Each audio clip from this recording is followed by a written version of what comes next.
girlfriend relationship is three things. Number one, an exclusive pairing. Week one, we said don't be cheating on your girlfriend or boyfriend. Number two, it's an incubator for intimacy. As in, an incubator hatches eggs. It makes a nice environment for eggs to hatch. Dating makes a nice environment for intimacy to happen. And number three, boyfriend-girlfriend relationship is preparation for adult life. Now, you may say to me, so, and I will say to you, Very so. First of all, dating is exclusive pairing. It's you and somebody else. I'm going with this person because you're not going with someone who's whatever you are. You're dating them. You are, this is boyfriend, girlfriend, you're together. It's exclusive. You're not going with anyone. If you do go with someone else, it's cheating, okay? What's potentially wrong with that? Can I list some things for you? Number one, it narrows your experience at a time when you should be widening your experience, okay? What I mean is, it's me and this person. All of a sudden, your world shrinks down. Your potential friendships can shrink down. Things shrink down to you and him, or you and her. And you've got this exclusive thing, and your horizons, which as a teenager ought to be widening in great wide world and all that kind of stuff, just shrinks down to us two. I love you. Number two, it fragments your life. If you're going off with just this person, me and this person, what you've got is this whole life that happens that's separate away from the rest of your life. If you're always going off. Now, if you're going and hanging out with friends and stuff like that, that's a bit different. But it can fragment your life. Number three, if you're spending lots of time alone with some other person that you're dating, it's not a good way to get to know them.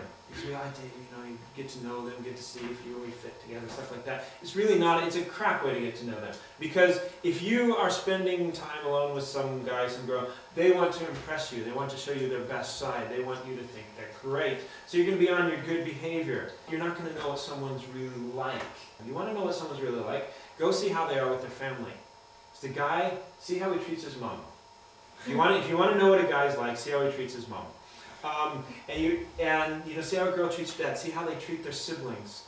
If you want to know what someone's really like, you want to really get to know them. Seriously, go hang out with their family with them. You'll find out in a hurry what they're really like and whether you actually like them still. Going to the cinema with someone and doing this nice dating thing, it creates an artificial environment when you're not going to get to know them very well at all. Now, I'm not saying never do that. But I'm saying, don't expect that you're really going to get to know someone doing that. Another thing that when you have an exclusive pairing does, it creates a false sense of security, which leads to insecurity. Because here's what happens. You date someone, oh yes, I'm yours, you're mine, we're together forever for the next 3 weeks or 3 months or 3 years, and then it ends, as it inevitably does. In 99% of the cases, it ends. And this security that you had with them, that we have this security because we're together, is shattered.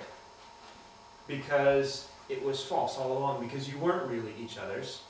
It was a temporary thing, and now it's over. So, exclusive pairing is not such a great thing for getting to know a person, for widening your experience of the world, or for having a sense of security in your life. Now, the second thing that you get in a dating relationship is that it's an incubator for intimacy. In other words, you spend lots of time with someone, you do start to share more and more of yourself with them if you're alone with them. It's just inevitable. What will happen is as you become more and more comfortable with them, your heart will become less and less guarded.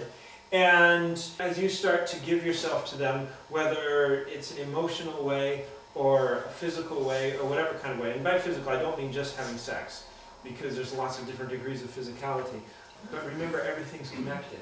The more you connect with someone, the more there is an emotional intimacy, even a mental intimacy or a physical intimacy, and your heart suddenly starts becoming attached to theirs, and when it ends, as it will in 99% of the cases, you have the tearing sound.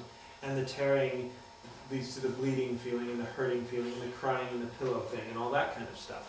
And what happens is when you experience intimacy with another person, and remember, I'm not just talking sexual intimacy, but any kind of intimacy with another person, it leaves you wanting more. Because humans need that. But what happens is if you find the intimacy that you need in life as a human, in a boyfriend or a girlfriend, you are going to discover that you're not going to be able to be a whole person without them. So if you lose your boyfriend or girlfriend, you need to get another one. You need to get another one because you feel like there's pieces of you missing. Because there is. You left your heart unguarded, part of it got ripped apart. You look for someone. Find someone to stick over the top of the hole. Yeah, fill it up because I'm missing something. I'm missing a bit of me. You know, the more intimate, whether it's physical, emotional, or just mental, that you are with someone, the more it's going to hurt when you tear apart, and the more you're going to feel like there's something missing, and you can withdraw and become hard and cold, or more likely, you go look for it from someone else.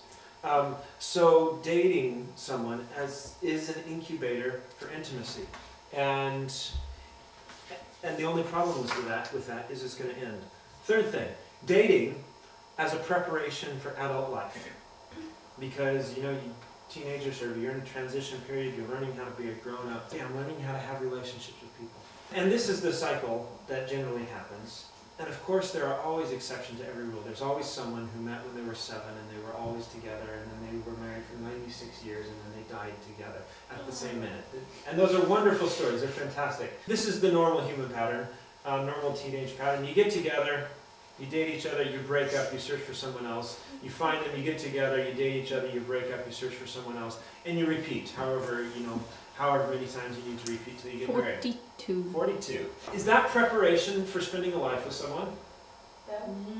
I'll tell you what that's preparation for. That's preparation for divorce. What you're doing is you're practicing. It doesn't necessarily mean that you will, but what you're doing is you're establishing a pattern that if it didn't work out, we're not compatible, and you're going to find lots of them with the people that you like, because you're going to like lots of people, and that's great, and there's no problem with that. And it's fun and it's wonderful. But when you create this deep connection with them, you break up, because we drifted apart, we actually turned out we don't like each other, we're bored of each other. If you establish that pattern several times as a teenager, what happens is what you do when you're young tends to get more fixed in your mind, and it gets fixed in a pattern, and it's just a pattern that people will repeat throughout their lives. And plus, we see divorce all around us. Many of us have seen our parents get divorced and remarried or whatever. So it's this idea of finding someone, meeting someone, being together for a time, breaking up, just gets repeated over and over and over again. And what happens every time, the heart gets ripped, the heart gets damaged. And instead of actually letting it heal, we find someone else to stick on the bleeding wound and repeat and repeat and repeat. And it doesn't do us any good. We go into marriage then as people with brokenness, people who aren't whole, people who don't know how to be alone, people who aren't whole in themselves, who need other people to be a whole person. When I look at dating, I see a preparation for divorce. I see a way to get your heart ripped up several times, and I see a way to narrow your world at a time when you should be widening it. So my suggestion, find purpose, because we've all got a purpose. Spend your teenage years finding a purpose. Develop faithfulness. Learn how to be faithful. And it starts with being faithful to your friends, to your family, to God. Rather than doing this cycle of getting together and breaking up, develop faithfulness. And you're not going to be able to do that with a boyfriend or girlfriend. And then live life to the full. And when you have people that come into your lives that are special people, that you like, and that you do want to spend time with them, do it in a way that you guard your heart. And do it in a way so that when you drift apart, you do it in a way that doesn't rip you apart, that you're able to separate and go away with good memories.